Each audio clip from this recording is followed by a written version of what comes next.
Bismillahirrahmanirrahim. Assalamualaikum warahmatullahi wabarakatuh.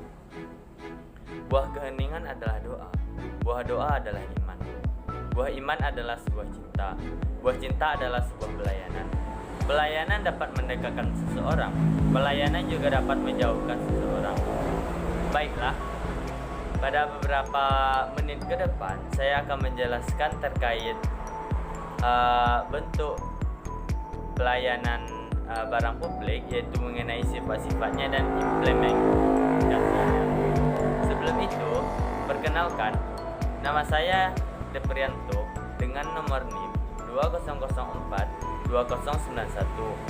Tugas video ini yaitu mata kuliah Keuangan Negara dengan dosen pengampunya yang pertama yaitu Ibu Yulia Hanoselina, SIP MAP, yang kedua Ibu Nora Eka Putri, SIP MSI.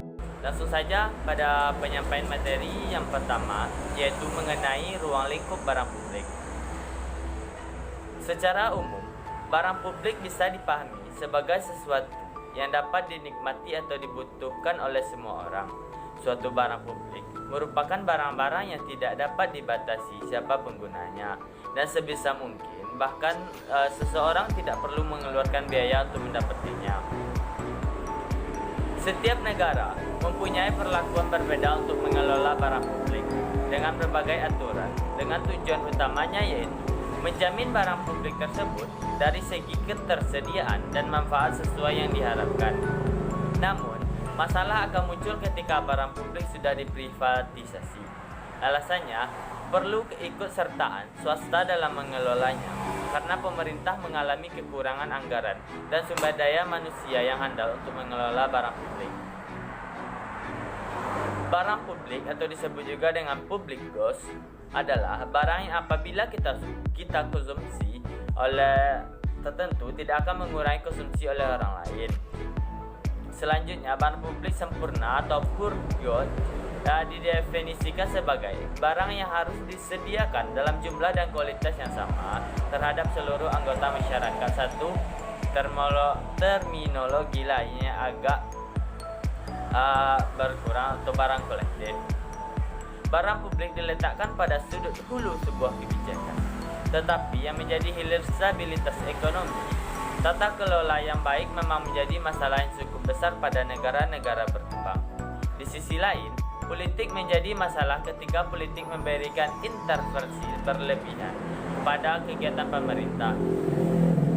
Selayo pada 2014 mengutarakan pada negara-negara yang menganut trias politika seperti Indonesia, peran legislatif terkadang memberikan arti pengawasan dan memberikan tekanan kepada pemerintah agar berlaku adil terhadap masyarakat dalam penyediaan barang publik.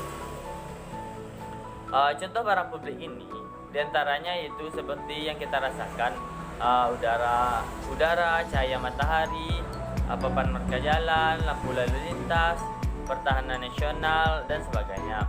Akan sulit untuk menentukan siapa saja yang boleh menggunakan papan marka jalan misalnya karena keberadaannya memang untuk konsumsi semua orang. Berikutnya, sifat-sifat barang dan implikasinya. Yang pertama yaitu non-eksklusif. Apabila suatu barang publik tersedia, tidak ada yang dapat menghalangi siapapun untuk memperoleh manfaat dari barang tersebut. Atau dengan kata lain, setiap orang memiliki akses barang tersebut. Jadi semua orang, baik orang tersebut membayar maupun tidak membayar dalam mengkonsumsi barang atau jasa tersebut, ia tetap memperoleh manfaatnya. Sebagai contoh, masyarakat membayar pajak yang kemudian diantaranya digunakan untuk membiayai penyelenggaraan jasa kepolisian misalnya. Akan tetapi kemudian dapat menggunakan jasa kepolisian tersebut tidak hanya terbatas pada yang membayar pajak saja. Mereka yang tidak membayar pun dapat mengambil manfaat atas jasa tersebut. Singkatnya, tidak ada yang dapat dikecualikan dalam mengambil manfaat atas barang publik tersebut. Yang kedua, non-rivalry.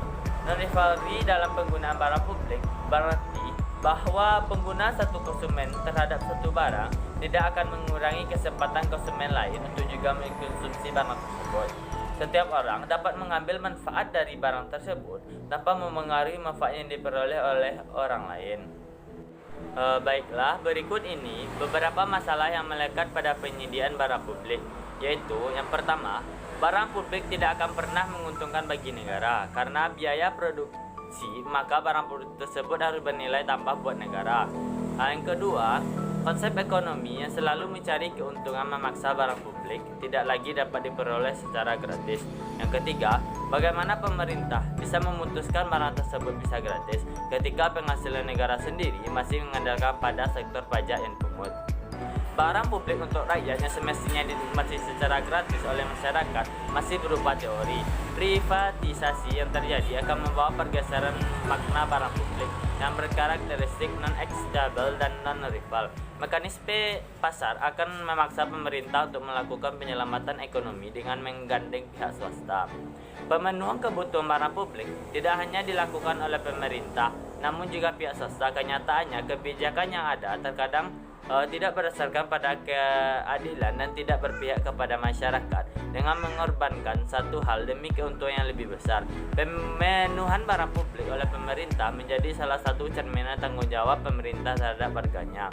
Apabila pengelolaan barang publik lebih besar dikelola oleh swasta daripada negara, maka akan dapat dipastikan untuk mendapatkannya bukanlah gratis.